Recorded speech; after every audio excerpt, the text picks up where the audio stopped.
Muy buenas noches, esta es mi presentación acerca de la reforma en Europa, su transformación religiosa y política. Este video y esta presentación es un viaje a través de los momentos que redefinieron Europa entre los siglos XV y XVI, cuando la fe, la política y la razón convergen en un continente en transformación. Vamos a hablar de los personajes que llevaron a cabo esta reforma. Ella es Isabel la Católica. Su reinado unificó políticamente los principales reinos peninsulares y también consolidó la religión católica como pilar fundamental de la identidad española.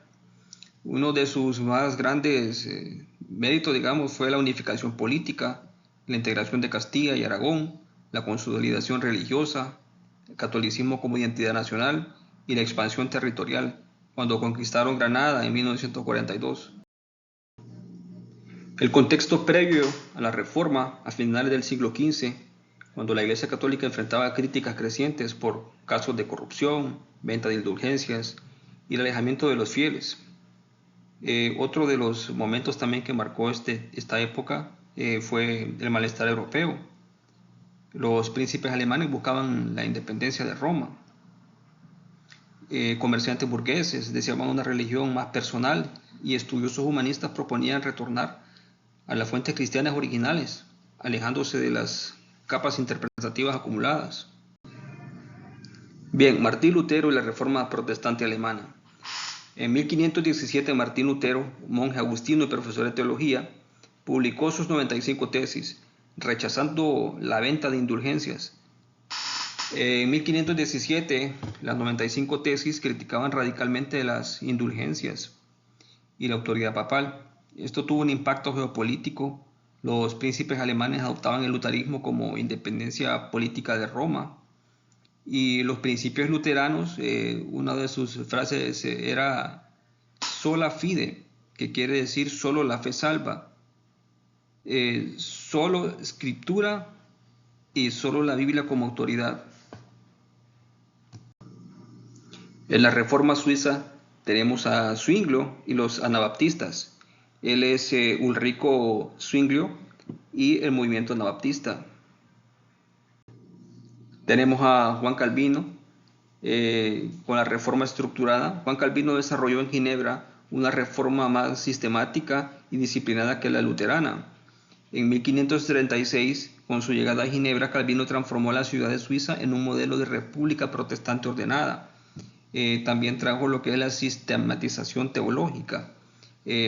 Publica la institución de la religión cristiana, un tratado completo del protestantismo.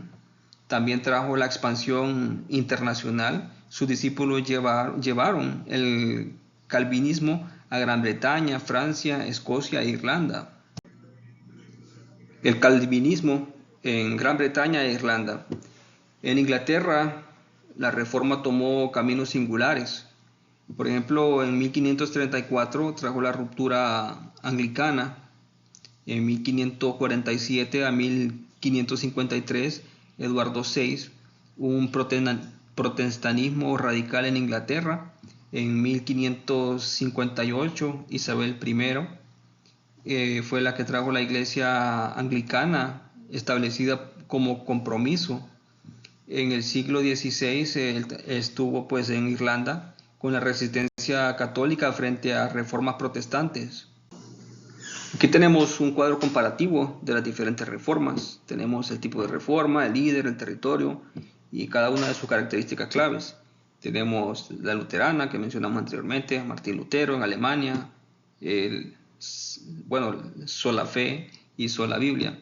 Tenemos la zwingliana, que fue Ulrico Zwinglio en Suiza con la reforma política y religiosa. Los anabaptistas, que fueron diversos líderes en Suiza, Alemania, y trajeron una reforma radical e igualitaria. El que estaba mencionando anteriormente fue el calvinista, Juan Calvino, que fue en Ginebra, Europa Occidental, y su principal característica clave fue la predestinación y la teocracia. En resumen, pues cada reforma reflejaba contextos políticos, sociales y culturales distintos, demostrando que la religión nunca es solo teología, es también política, economía e identidad. A continuación tenemos 4 conclusiones claves sobre la reforma o sobre lo que se reformó en Europa. Como número uno, el fin de la uniformidad religiosa. Europa pasó de ser católica a ser plural. También tenemos la transformación cultural profunda.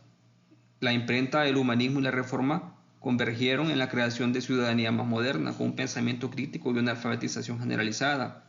Digamos que otro de los puntos claves, así para concluir, fue el empoderamiento de la política de príncipes. Los gobiernos laicos, por ejemplo, ganaron independencia de Roma y se consolidaron en estados modernos y soberanos. Y como última conclusión, digamos, clave, sería el legado perdurable, las divisiones religiosas del siglo XVI que persisten hoy, Gran Bretaña, Alemania, Suiza y regiones que siempre fueron católicas en Francia e Irlanda, aún reflejan estos ecos históricos. Como reflexión final tenemos que Europa fue un continente en transformación. La reforma no fue un evento único, sino un proceso complejo donde la teología, política, economía e imprenta convirgieron. Y pues esta sería mi presentación el día de hoy. Espero les haya servido y muchas gracias.